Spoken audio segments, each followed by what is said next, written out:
Bonjour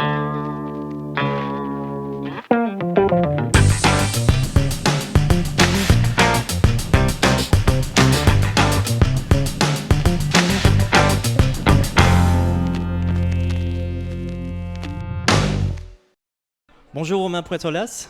Bonjour. Merci d'être descendu de votre grand nuage au-dessus de la Tour Eiffel pour venir à la rencontre de vos lecteurs à Saint-Maur-en-Poche. Merci à vous de m'avoir invité. Merci.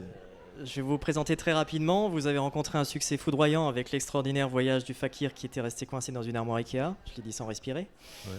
Traduit un peu partout dans le monde, qui a rendu le monde entier de bonne humeur. Un roman qui va être adapté prochainement au cinéma.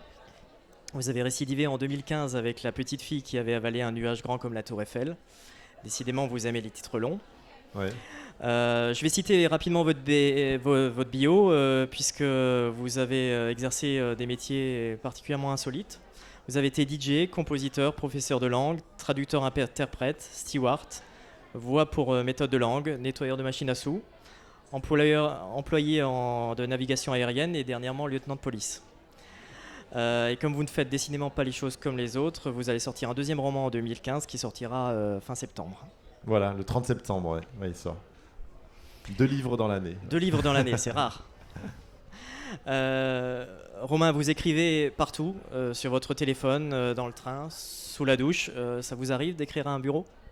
Oui, mais c'est rare. C'est rare. J'aime beaucoup écrire en fait debout, dans le mouvement. Je suis pas une personne qui, enfin, j'arrive pas à profiter de la vie, c'est-à-dire à m'asseoir comme ça, voilà, sur un fauteuil et ne rien faire. Ça, c'est quelque chose que je ne peux pas faire. Donc, je suis toujours en train d'écrire au supermarché, n'importe où. J'ai les idées qui arrivent et donc voilà, c'est dur pour moi de m'asseoir à un bureau et d'écrire un roman comme ça. Je préfère l'écrire dans un train, dans un avion. Y compris sur votre chemise.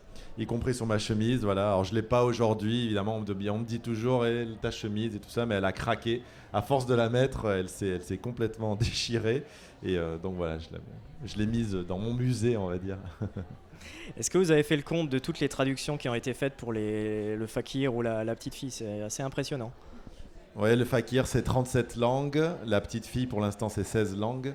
Donc voilà, ça fait pas mal d'éditions et pas mal de pays, voilà, puisque l'anglais et l'espagnol couvrent plusieurs pays à eux seuls. Donc ça fait beaucoup de voyages. Voilà, je suis toujours en promotion à l'étranger. Voilà, ouais. Donc c'est pas le métier d'écrivain, c'est pas qu'écrire. Hein. On a l'image de l'écrivain qui est dans sa petite chambre en train d'écrire ses bouquins. Voilà, si vous avez de la chance d'avoir un petit peu de succès, c'est du voyage. Je peux écrire pour le guide du routard et pour tout ça maintenant. Quoique non, c'est un petit peu comme les stewards, vous voyez pas trop le pays en fait. Vous arrivez, vous faites la promotion et finalement vous visitez pas trop. Mais voilà, je passe ma vie dans l'avion et dans le train, ce qui est parfait pour écrire. Quoique dans vos romans, vous aimez parler d'endroits que vous ne connaissez pas, que vous n'avez pas visité obligatoirement. Oui, alors le fakir, si, c'était des pays que je connaissais, des lieux que je connaissais, que ce soit Barcelone, Rome, tout ça. J'avais été dans ces hôtels ou vécu là-bas plusieurs années. Je connaissais pas Tripoli, j'ai jamais été à Tripoli, mais mon métier, puisque j'étais lieutenant de police, je traitais sur l'immigration illégale et donc je recevais tous les jours les rapports des officiers de liaison qu'on a à Tripoli. Donc je connaissais bien la situation à distance, on va dire. J'avais des photos et des rapports tous les jours sur la situation là-bas. Donc c'est avec ça que j'ai fait ça.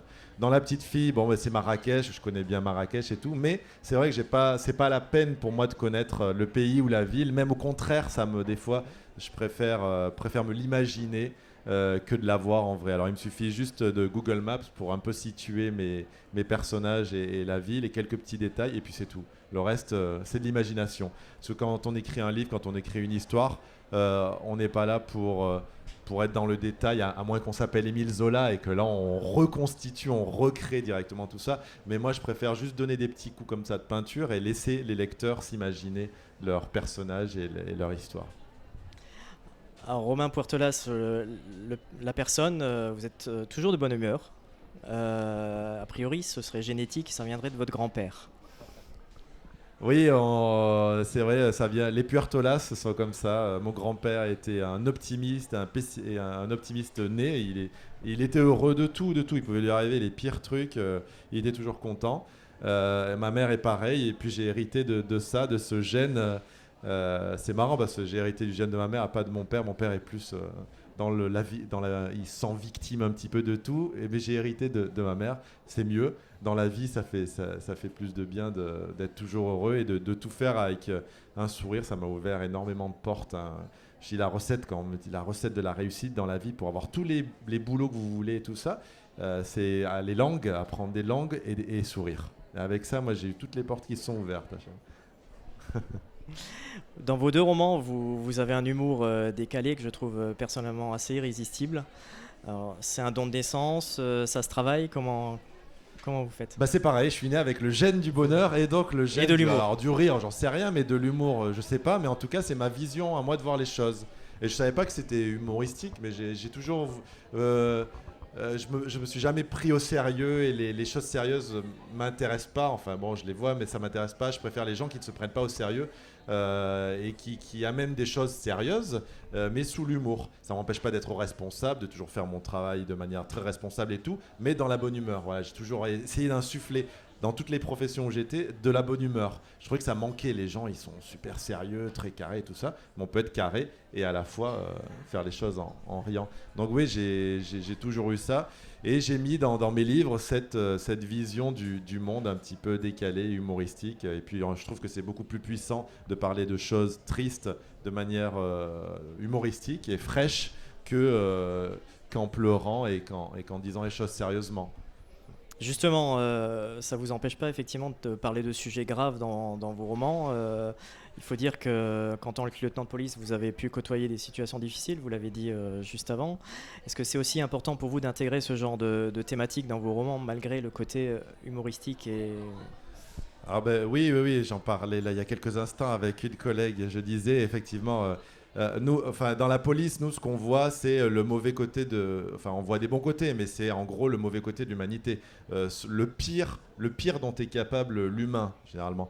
Et dans la police, contrairement à ce qu'on pense, vous savez, on pense, les inspecteurs de police, les machins, c'est très sérieux, c'est toujours très sérieux dans les films, mais on n'est pas comme ça. On rigole énormément dans la police, on est une grande famille, et on rigole énormément parce que c'est aussi une manière de se lâcher face à la pression qu'on peut avoir d'être toujours dans des situations soit difficiles, soit dans des faits. Bon, ce que vous voyez, c'est pas très beau, quoi. Ce que vous voyez toute la journée, ça dépend du service dans lequel vous travaillez, mais il y a des services qui sont assez compliqués, hein. Je parle de la brigade des mineurs, des choses comme ça. C'est vraiment pas gai.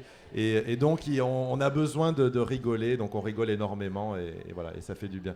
Et donc, bah oui, je pense que dans toutes les professions, même quand on côtoie les choses les pires, je pense que le rire est la solution pour faire que tout soit un petit peu plus agréable. Vous savez, la vie, elle est remplie de problèmes, on a tous nos problèmes, hein. Alors, il y en a qui se noient dans des verres d'eau, hein. Il y en a qui sont dépités parce qu'ils ont eu une amende, machin. Mais ça, c'est des conneries. Il y a des choses beaucoup plus importantes et tragiques dans la vie. Et je pense qu'il faut tout prendre quand même avec beaucoup d'optimisme parce que sinon, on s'en sort pas dans ce cas-là. Donc voilà, c'est l'arme de destruction massive, c'est l'humour. Et c'est d'essayer d'être de bonne humeur. Ouais. Justement, en parlant d'armes de destruction massive, vous allez sortir donc un nouveau roman en septembre sur un sujet La bombe. particulièrement en phase avec l'actualité. Vous pouvez nous en dire quelques mots? Oui, ouais, je peux vous dévoiler quelques petits trucs puisqu'on commence déjà à communiquer dessus. En fait, c'est une réaction que j'ai eue juste après avoir écrit. Mes éditeurs du livre de poche m'ont sollicité pour un livre qui s'appelle Nous sommes Charlie, dans laquelle on est 60 auteurs, alors vivants ou morts. J'ai de la chance, je fais partie des vivants, qui ont été sollicités pour écrire une nouvelle en réaction face à ce qui s'est passé à Charlie Hebdo.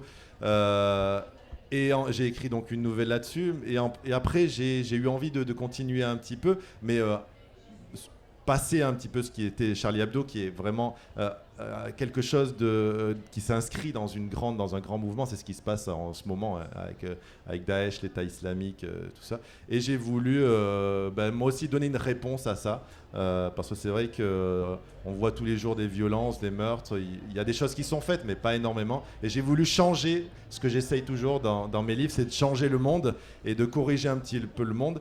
Et je me suis dit, je vais leur envoyer quelqu'un qui va lutter contre eux, et donc j'ai ressuscité Napoléon. Donc Napoléon part en guerre contre Daesh. Voilà. Voilà, parce que je me suis dit, ces mecs-là, ils s'attaquent à des dessinateurs, ils s'attaquent à des. Voilà. J'ai dit non, il faut leur envoyer un mec qui va vraiment, hein, un mec à leur hauteur, quoi. Il faut qu'ils s'en prennent. Voilà. Bon, il est pas très grand. Hein. Donc je leur balance Napoléon. Hein, je pense que c'est la, c'est la meilleure réponse qu'on puisse apporter pour sauver la France et pour sauver surtout le monde. Pour rester dans la thématique du salon cette année, le cinéma, donc le Fakir va être adapté au cinéma prochainement. Ouais, il sort en 2017, voilà, Ouais. si tout va bien. Dites-nous-en un peu plus. Alors c'est Marjane Satrapi qui va réaliser le film, pour ceux qui la connaissent, Persepolis, Poulet aux prunes, The Voices. Alors comme tout le monde la connaît pour Persepolis, on me dit toujours ah mais ça va être un dessin animé. Non, elle fait aussi des trucs avec des vrais humains, avec des acteurs humains. Et donc voilà, donc c'est elle qui réalise. On a déjà l'acteur principal qui s'appelle Dhanush, qui est une grande star de Bollywood, qui est acteur, danseur, chanteur. Pour mesdames ou messieurs, il est très beau, c'est un mec qui est super. Et donc voilà, ça va être un très beau fakir. Et voilà, on est là sur le casting des autres personnages. Marie, par exemple, l'héroïne française. Et puis il y a aussi Sophie Morceau. Voilà. On est en train de voir les acteurs et le tournage devrait commencer en avril de l'année prochaine. Voilà. D'accord. Et la petite fille, est-ce on peut avoir l'occasion dans le futur de l'imaginer au cinéma? Et si oui, dans un film ou plutôt dans une animation? J'ai aussi des propositions là pour cinéma. Alors, on m'a beaucoup proposé plutôt là de l'animation, parce qu'effectivement il y a beaucoup de scènes qui se passent dans le ciel, puisque c'est une femme qui par amour va apprendre à voler en battant des bras, et donc ils trouvaient que ça passait mieux peut-être en animation plus qu'en image réelle. Voilà. Mais moi j'aime aussi l'image réelle, et je trouve que maintenant avec les effets spéciaux on peut tout faire, et voilà.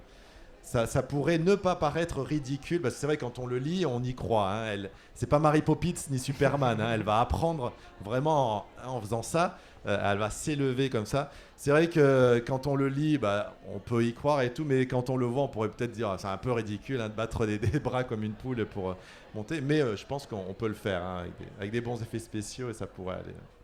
Merci beaucoup, Romain Puertolas. Merci à vous. Je rappelle, la petite fille qui avait avalé un nuage grand comme la Tour Eiffel est parue chez Le Dilettante. L'extraordinaire voyage du fakir qui était resté coincé dans une armoire Ikea est au livre de poche. Et je vous conseille vraiment, si vous voulez passer un bon moment et vous sentir de bonne humeur, de vous plonger dans les romans de Romain Puertolas. Merci, vivement le prochain roman. Merci beaucoup.